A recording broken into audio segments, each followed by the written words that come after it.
시작하기에 앞서 인터넷에서 이런 글을 하나 보았습니다. 서울 사람들은 이것을 구별할 수 없나요?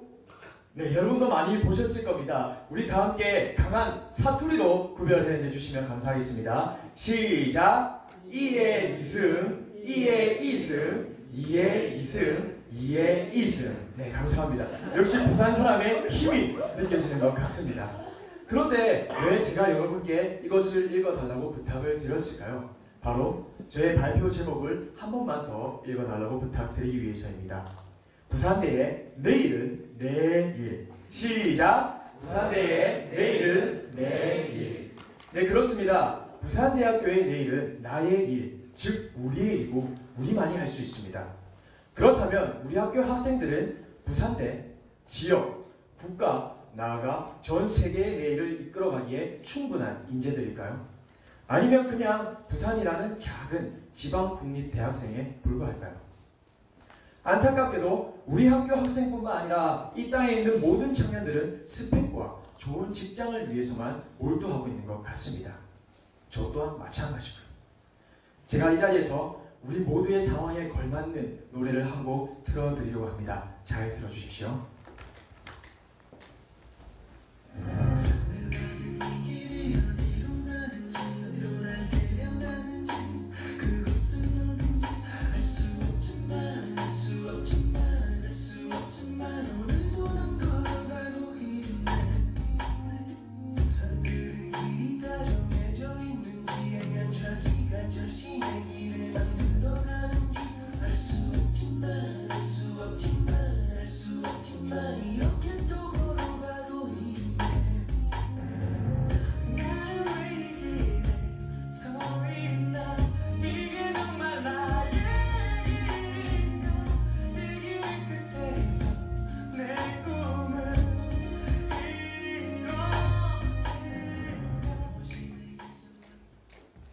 왜 이렇게 안타까운 일들이 계속 나타나고 있는 것일까요?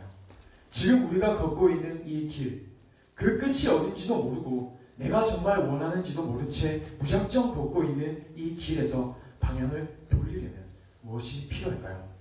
저는 그 해결책을 부산대학교의 건학정신에서 찾아보았습니다. 우리 학교는 최초의 국립대학이자 최고의 국립대학이라 자부합니다. 동의하시나요? 네, 그렇다면 우리 학교가 지어졌을 당시 대한민국은 어떠한 모습이었을까요? 일제강점기에서 막 벗어나고 남한과 북한의 극심한 갈등이 이 땅을 휩싸고 있을 때 그 한 경제학자에 의하면 우리나라는 당시 아프리카의 가난한 농업 국가보다 훨씬 못사는 세계 최빈국이었다고 합니다. 하루에 한 끼를 먹지 못해서 죽어가고 있는 이웃과 가족이 당장 내 눈앞에 있었던 시기였죠. 여러분이 만약 이런 상황에 살고 있었다면 여러분은 꿈을 꿀 수 있었겠습니까? 아마 꿈을 꾼다는 것은 굉장히 큰 사치였을 것입니다.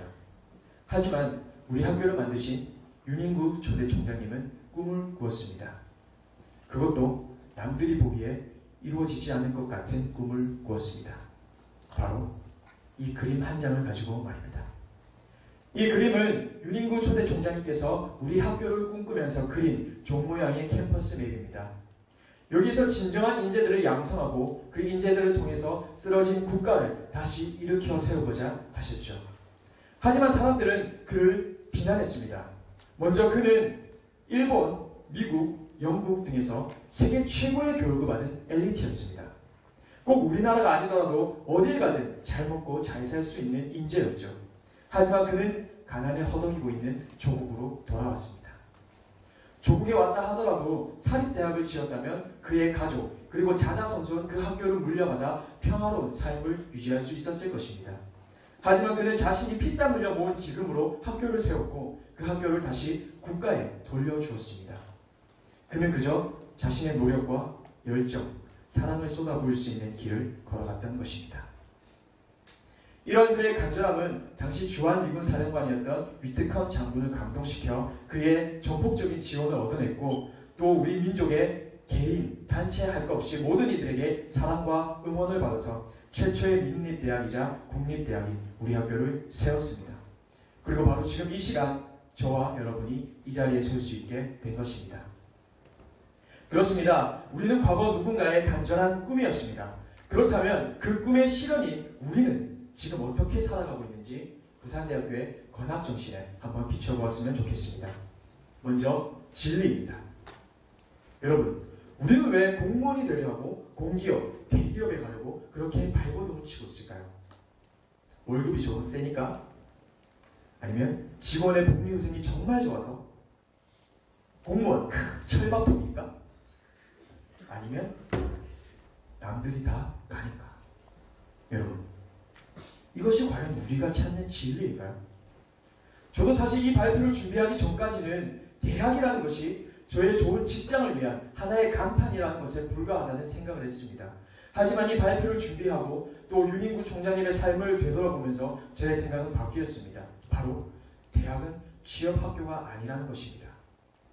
대학은 학문을 통해서 진리를 탐구하고 그 진리를 가지고 세상에 나아가 세상의 아픔을 치유하고 어두운 곳을 밝히는 사람을 키우는 곳이라는 깨달음을 얻었습니다.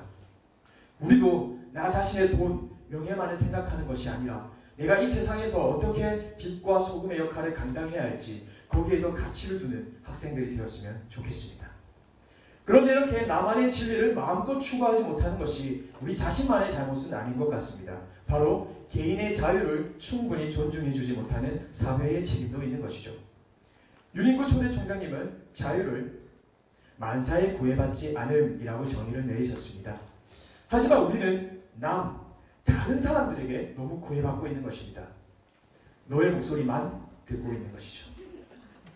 내가 무엇을 원하는지는 전혀 관심이 없고 다른 사람들의 평가, 그들의 시선, 그들의 인정에 나를 올려놓고 그 사람들을 만족시키기 위해서 아등바등하고 있지 않습니까? 지금 우리가 꾸고 있는 것은 나의 꿈인가요? 아니면 남의 꿈인가요? 윤인구 총장님도 자신의 꿈을 걸어가는 데 있어서 많은 시련과 비난에 부딪혔지만 그는 만사에 구애받지 않았습니다. 우리도 나의 뚜렷한 신념과 가치가 있다면 그 안에서 뚜벅뚜벅 나의 길을 걸어간다면 우리는 그 꿈 안에서 자유로울 수 있고 비로소 윤인구 총장님의 이 글은 그 의미를 되찾을 수 있게 될 것입니다. 이렇게 살 수 있다면 우리 삶이 정말 행복할 것입니다. 그런데 이 기쁨을 2배, 3배, 아니 100배로 키워낼 수 있는 방법이 있습니다. 바로 봉사입니다. 저는 지금 이 자리에서 저의 젊음과 자유를 만끽할 수 있는 것이 굉장히 기쁘고 또한 감사합니다. 하지만 우리 주위를 조금만 더 되돌아보면 경제적인 여건 때문에 아니면 몸이 불편해서 자신의 자유를 충분히 누리지 못하는 이웃이 많습니다. 그리고 이렇게 추워지는 날씨 속에서 그들은 점점 더 소외당하고 있으며 우리들의 마음도 꽁꽁 얼어붙고 있는 것 같습니다. 어떻게 세계를 향해 나아가자고 주장하면서 당장 내 옆에 있는 이웃의 손은 잡아주지 못하는 것일까요? 글을 하나 읽었는데 봉사는 그렇게 거창한 것이 아니었습니다. 봉사란 내가 조금 불편해짐으로써 정말 불편한 사람들이 덜 불편해지는 것이라고 합니다. 그래서 저는 얼마 전부터 이렇게 추운 날씨에 길거리에서 폐지를 주워 다니시는 우리 할머니, 할아버지를 만나면 당장 달려가 따뜻한 두유를 사서 그분들의 손에 쥐어드리는 저만의 실천을 하고 있습니다. 여러분도 그 모습이 무엇이든 간에 여러분만의 나눔을 실천할 때 비로소 우리 삶의 의미와 가치가 더해질 것입니다. 진리 자유 봉사 어떠십니까? 그래도 아직 망설여지시죠? 하지만 여러분, 지금 할 수 없으면 나중에도 할 수 없습니다. 부산대학교의 입학 성적, 부산대학교의 취업률, 부산대학교의 국내 대학 순위, 세계 대학 순위에 집착하지 맙시다. 이런 것들은 모두 숫자에 불과합니다. 이제는 본질을 찾아야 할 때입니다.